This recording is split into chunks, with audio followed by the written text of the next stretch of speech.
పిల్లలు ఈరోజు ఇంకో కొత్త స్టోరీ తెలుసుకుందామా? పిల్లలు, ఒకప్పుడు పెద్ద అడవి ఉండేది. ఆ అడవిలో చాలా జంతువులు ఉండేవి. కుందేలు, అందమైన జింకలు, కోతులు, ఏనుగులు అన్నీ కలిసిమెలిసి ఉండేవి.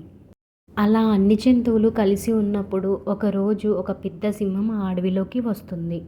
అది చాలా బలంగా ఉంటుంది. ఆ సింహం అన్ని జంతువులను చూసి గట్టిగా గర్జిస్తుంది. అప్పుడు అక్కడున్న జంతువులన్నీ భయపడతాయి.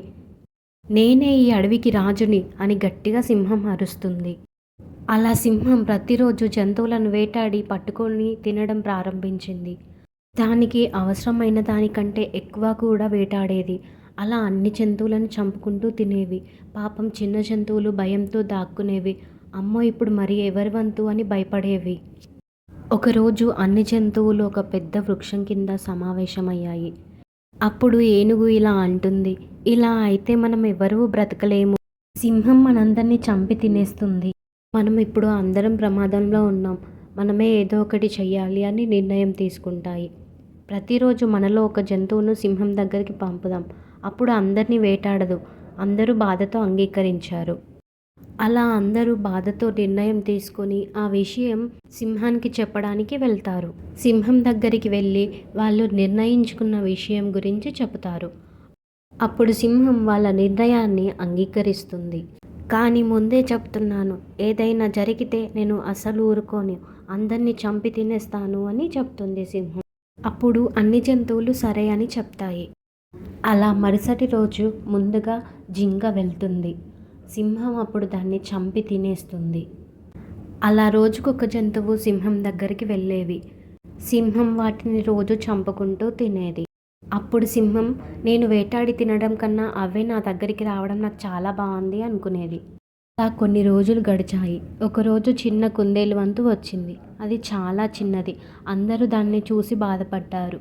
పాపం, ఇది ఎలా బ్రతుకుతుంది? కానీ కుందేలు చాలా ధైర్యంగా బయలుదేరుతుంది. కుందేలు కావాలనే ఆలస్యంగా బయలుదేరుతుంది. మార్గంలో ఒక లోతైన బావి కనిపిస్తుంది. అది లోపల చూస్తుంది. నీటిలో తన ప్రతిబింబం కనిపిస్తుంది. అప్పుడే ఒక మంచి ఆలోచన వస్తుంది కుందేలుకి. ఇదే మార్గం అనుకొని సింహం దగ్గరికి వెళ్తుంది. కుందేలు చాలా ఆలస్యంగా సింహం దగ్గరికి చేరుకుంటుంది. సింహం అప్పటికే ఇంకా ఏ జంతువు రాలేదేంటి అని ఎదురు చూస్తూ ఉంటుంది. కుందేలు రాగానే గట్టిగా గర్జిస్తుంది. సింహం కోపంగా గర్జించి, ఎందుకు ఆలస్యమైంది? ఎంతసేపటి నుండి నేను ఎదురు చూస్తున్నాను అని కుందేలుతో అంటుంది. అప్పుడు కుందేలు ఇలా చెప్తుంది, మహారాజా, నేను తొందరగానే బయలుదేరాను. కానీ మార్గమధ్యంలో ఇంకో సింహం నన్ను ఆపింది. ఆ సింహం, ఈ అడవికి నేనే మహారాజుని, నువ్వు ఇంకెవరి దగ్గరికి వెళ్తున్నావు అని నన్ను ఆపింది.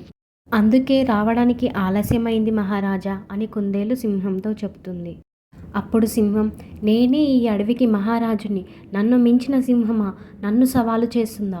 చూపించు ఎక్కడుందో అని అంటుంది. కుందేలు అప్పుడు ఇలా అంటుంది, సరే మహారాజా, మిమ్మల్ని అక్కడికి తీసుకువెళ్తాను, ఆ సింహం దగ్గరికి తీసుకువెళ్తాను పదండి అని ఇద్దరు కలిసి ఆ బావి దగ్గరికి వెళ్తారు.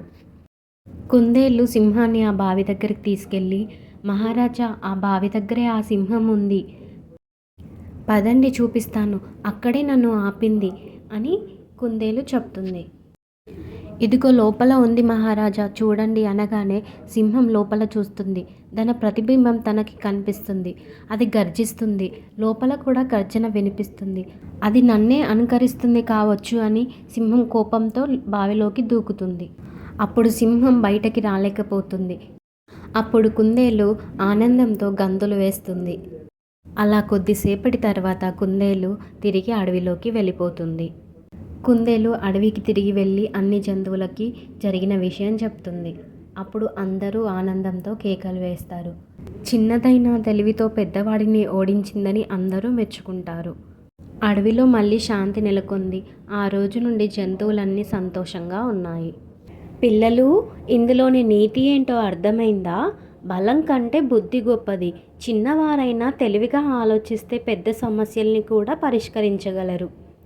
పిల్లలు, ఈ స్టోరీ నచ్చిందా? నచ్చితే BRR టీవీని సబ్స్క్రైబ్ చేసుకోండి.